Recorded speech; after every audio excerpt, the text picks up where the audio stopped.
Senator Graham. Thank you, Mr. Chairman.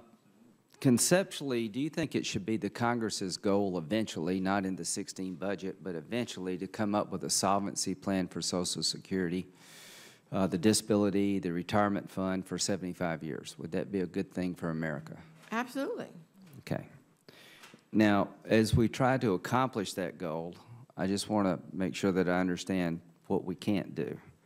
Now, Senator Whitehouse is a smart guy, and I'm sure the math works out, or he wouldn't presented the analogy of taxing people, you know, paying payroll taxes above $10 million to fix this problem that's looming today. I just don't want America to believe that we can tax our way into solvency. Do you believe that to get a 75-year solvent program, we can do it with revenue alone? I'm not here to advocate for a specific position. I think that we'd be very happy to work with you to tell you what's possible. Yes, ma'am. Okay. There are many proposals, and we can help you with the analysis. Well, when you examine his proposal about closing the gap by using payroll taxes above $10 million, could you come back and answer my question, if you could?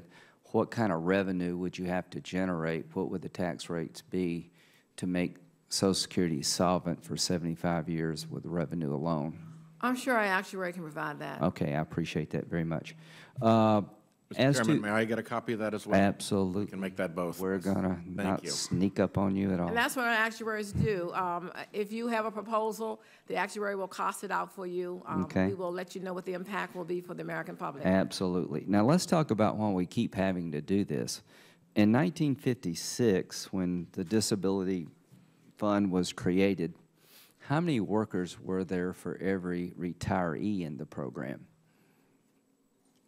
I think it's 16. So I was born We'll get that for you in a minute. Yes, ma'am. I was born in 1955, and I believe there were, for every Social Security retiree, there were 16 workers paying into the system.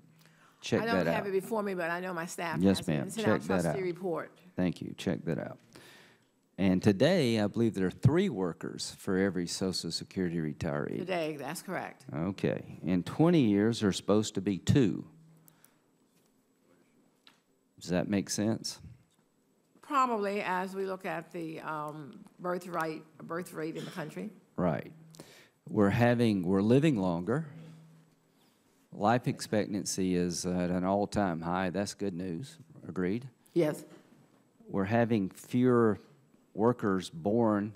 We're having fewer workers available to the workforce because of demographic changes, and that's a problem. That's a problem. So the question for the committee is, how do we fix this basic problem? 80 million baby boomers are going to retire in the next 20 years or so, and the number of workers to keep this system solvent, Social Security and Medicare, is going to be down to 2.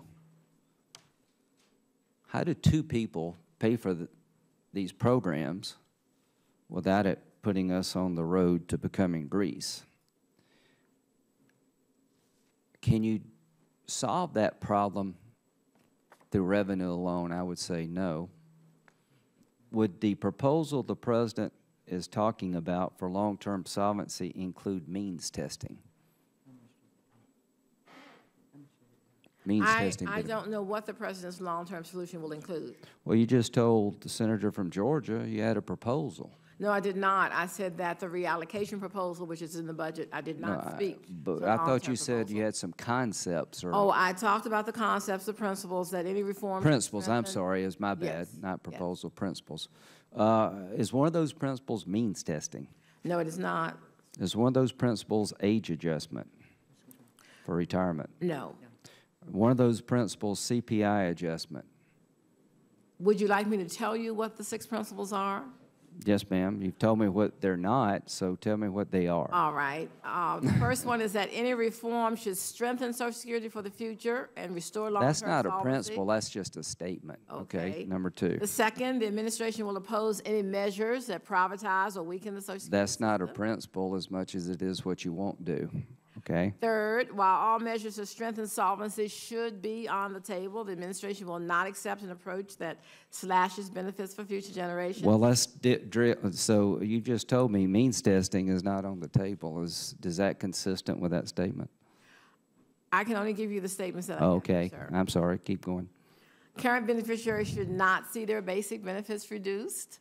Okay. Reform These should okay, I'm sorry. strengthen Keep going. Social Security for the most vulnerable, including our low-income seniors, and reform should maintain a robust disability and survivor benefit structure. That's the set of principles that make sure we do absolutely nothing meaningful.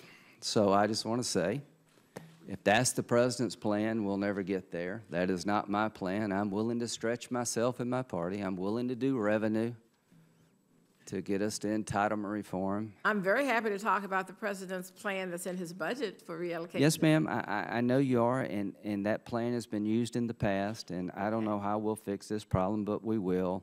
I just want to let you know that I'm really tired of bailing out water when the boat has got a hole in it a mile wide, and we're using a very small pail.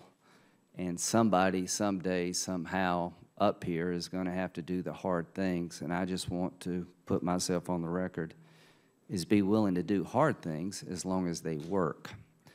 And we will fix this problem, but apparently we're not going to do much more than that. Thank you very much.